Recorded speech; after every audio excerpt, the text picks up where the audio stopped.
बच्चों, आज हम BA थर्ड ईयर के जयशंकर प्रसाद जी के आंसू को आज पढ़ाएंगे। जो हमारे पाठ्यक्रम में निर्धारित काव्य रचना है आंसू, उसको आज हम पढ़ाएंगे।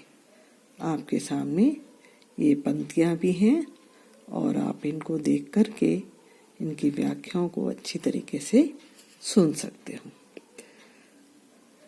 आंसू।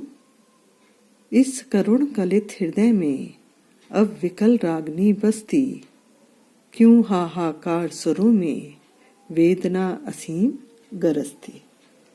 यहाँ पर जयशंकर प्रसाद जी कहते हैं अपने इस काव्य रचना में, जो आंसू काव्य रचना है उसमें वो कहते हैं, और इस आंसू के विषय में कहा जाता है कि ये कवि की लौकिक प्रेम पर आधारित विरह वेदना का काव्य है।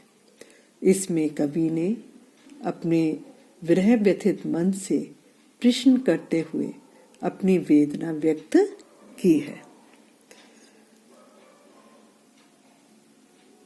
कवि कहते हैं कि मेरा हृदय विरह वेदना से अतीव व्यथित है, बहुत ज्यादा परेशान है, बहुत ज्यादा दुखी है। इस करुणा युक्त मेरे हृदय में अब लगातार निरंतर व्यथा वेदना की रागनी बजती रहती है। इसी का करुण स्वर उभरता रहता है। मेरे हृदय में उतरने वाले हाहाकार के स्वरों में क्यों अपार वेदना गरजती रहती है, क्यों मेरा हृदय वेदना से आक्रांत रहता है, बहुत ज़्यादा दुखी रहता है, परेशान रहता है, व्याकुल रहता है। कवि अपनी वेदना से ही, अपने मन से ही अपनी सारे प्रश्न अपने मन से ही कर रहे हैं। अन्य पंक्ति में यहाँ पर मानस सागर के तट पर क्यों लोल लहर की घाते, कल कल ध्वनि से है कहती कुछ विस्मृत बीती बातें। यहाँ पे प्रसाद जी कहते हैं कि मेरे व्यथित मानस रूपी सागर के तट पर क्यों वेदना की चंचल लहरें टकराती रहती हैं। अर्थात मेरा मन बहुत ही अधिक व्यथित है और उसमें वो चंचल लहरें जो हैं मेरे को और भी अधिक व्यथाओं को, मेरे परेशानियों को बढ़ा देती हैं। जैसे समुद्र के तट पर लहरें टकराती रहती हैं, वैसे ही मेरे मानस में भी वो वेदना की लहरें चोटें करती रहती हैं। ये वेदना की लहरें क्या है? निरंतर कल कल ध्वनि करती हुई, कैसी? पिछली मधुर बातों को मानो कहती रहती हैं।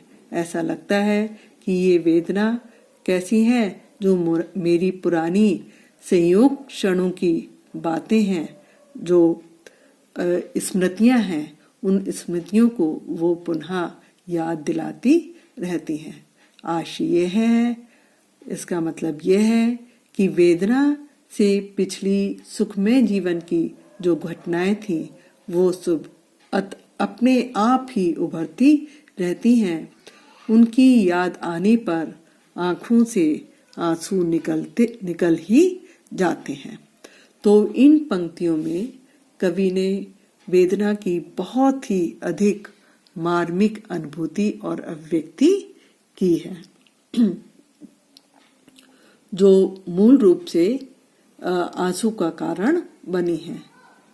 और इसमें कहा ही गया है कि प्रेम के अज्ञात लोक एवं मानसिक व्यथा का चित्रण करने के लिए इसमें रूपातिशयोक्ति और आक्षेप अलंकार का प्रयोग किया गया है।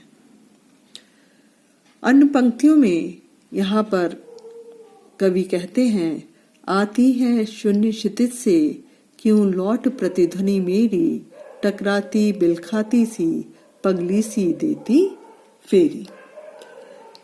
इनका देखो, यहाँ पर प्रसाद जी कहते हैं कि मेरे हृदय में उत्पन्न वेदना का मार्मिक स्वर मेरे प्रियजन के पास नहीं पहुंच पाता है और वह स्वर शून्य क्षितिज से टकराकर मेरे ही पास लौट आता है।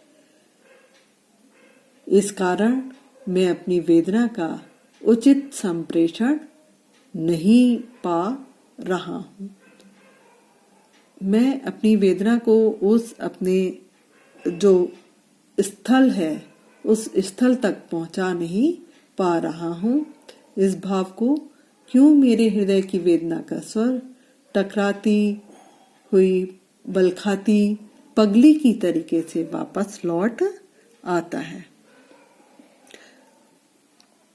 यहाँ पे अपने वेदना और दुख से परिपूर्ण भावों को कवि ने पगली की उपमा दी है।